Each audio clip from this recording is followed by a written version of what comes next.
আপোনালোকে এতিয়া সুধিব যে পুলিচৰ পৰীক্ষাৰ ফলাফল আমি কেতিয়া দিম সাব ইন্সপেক্টৰৰ ৰিজাল্ট বা ফায়াৰ ব্ৰিগেড আদিৰ ৰিজাল্ট আমি 10 অক্টোবৰ তাৰিখে দিম বা তাতকৈ আগতে দিম কিন্তু এবি আৰু ইউবি কনিষ্টবলৰ ৰিজাল্ট দিয়াৰ ক্ষেত্ৰত গুৱাহাটী উচ্চ ন্যায়ালয়ে এটা আমাক সাময়িকভাৱে বাধা আৰোপ কৰিছে আমি আশা কৰোঁ সেই বাধা আৰোপ অতিক্ৰম কৰি অৰ্থাৎ উচ্চ ন্যায়ালয়ক সন্তুষ্ট কৰি আমি এই মাহৰ ভিতৰতে পুলিচৰো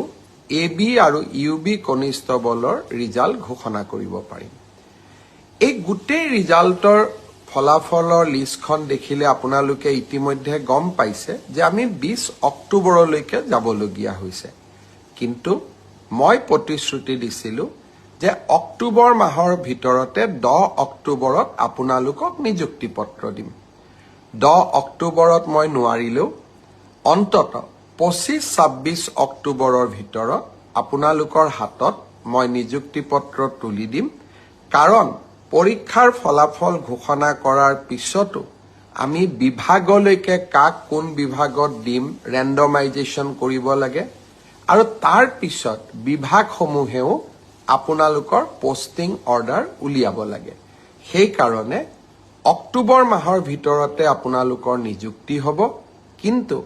কেইটামান দিন আপোনালোকে অপেক্ষা কৰিব লাগিব ইয়াৰ কাৰণো আপোনালোকে জানে যোৱা কেইবাটাও দিন ধৰি আমি কোনেও কাম কৰিব পৰা নাই